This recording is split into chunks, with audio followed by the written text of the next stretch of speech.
Alright, okay. Kali ni kita nak tunjukkan cara macam mana kita nak linkkan kita punya akaun Go High Level dengan payment gateway Malaysia macam Bayar Cash, Chip, Hitpay, Toyipay dan juga Bilplis. Okay, by the way, untuk menggunakan payment gateway Malaysia ni, oleh kerana charge yang dikenakan rendah dan murah berbanding payment gateway seperti Stripe lah. Jadi kalau ikutkan sistem Go High Level ni, dia tidak ada payment gateway Malaysia.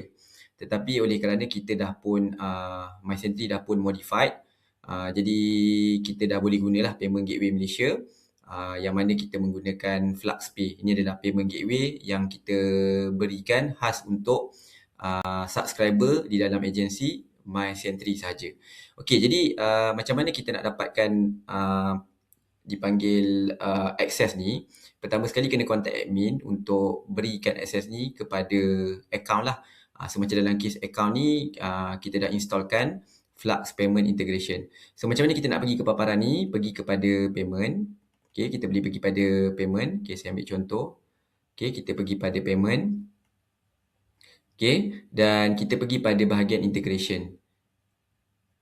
Okay, dan bila kita pergi pada bahagian integration ni, kita cari FluxPay. Okay, cuma ada setengah-setengah kes kita mungkin tak jumpa. Jadi jangan risau, kita pergi pada bahagian dipanggil App Marketplace.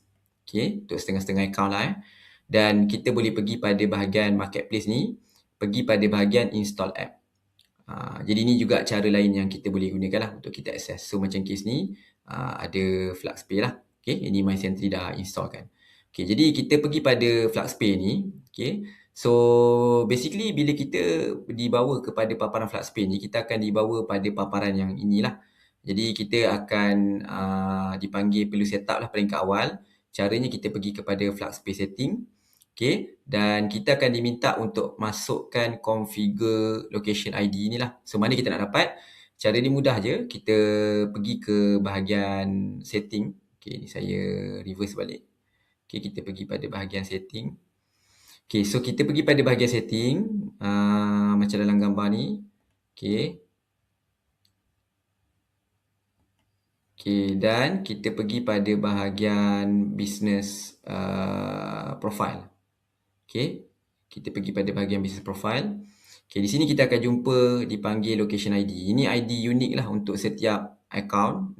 Setiap account ada ID dia. So kita copy dan kita pergi ke sini dan kita pastekan. Dan kita boleh masuk ke dalam payment gateway ni. So dekat sini kita boleh linkkan lah payment gateway yang kita nak. Jadi untuk kita set up, sebenarnya setiap payment gateway ni ada keperluan yang berbeza dan benda ni kena rujuk pada pihak payment gateway lah. Jadi kita ambil contoh, sekiranya kita nak gunakan Bayar Cash, kita boleh klik pada Bayar Cash ni. Jadi kalau dalam kes Bayar Cash, dia akan minta Personal Access Token, API Secret Key dengan Portal Key. Yang ni kena rujuk pada Bayar Cash. Kita cuma perlu masukkan saja key ni daripada pihak Bayar Cash dan make sure dia menjadi live dan kita make sure dia jadi aktif dan kita boleh save. Jadi dia akan jadi active connection lah. Tapi dalam kes ni dia aktif tapi tak boleh guna sebab kita tak masukkan key dia. Okay, jadi dalam mana-mana payment gateway, kita hanya boleh gunakan satu payment gateway saja dalam satu masa yang sama. Jadi kita kena pilih mana yang kita nak gunakan. Okay, jadi itu adalah dipanggil kita dah linkkan payment gateway.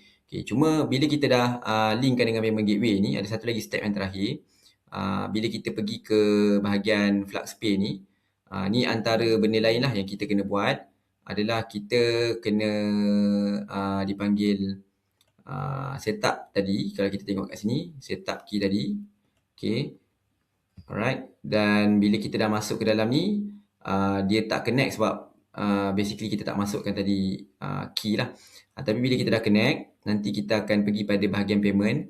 Step yang kita kena buat, okay, adalah untuk dipanggil jadikan payment gateway tersebut default. Jadi adalah antara contoh lah lain yang saya boleh tunjukkan. Ini antara account yang kita dah berjaya connect lah. Jadi macam dalam kes ni, payment gateway ni dah ada. Okay, so dia dah jadi default. Barulah kita boleh gunakan dia. Okay, kita boleh gunakan dia. So dalam kes ni saya tunjukkan dipanggil paparan lah kalau untuk payment gateway ni. Okay. Right. Okay. Ni saya masuk API key yang salah. Okay. By the way, tu cara dia. Kalau ada apa-apa masalah, boleh contact kita punya support insyaAllah.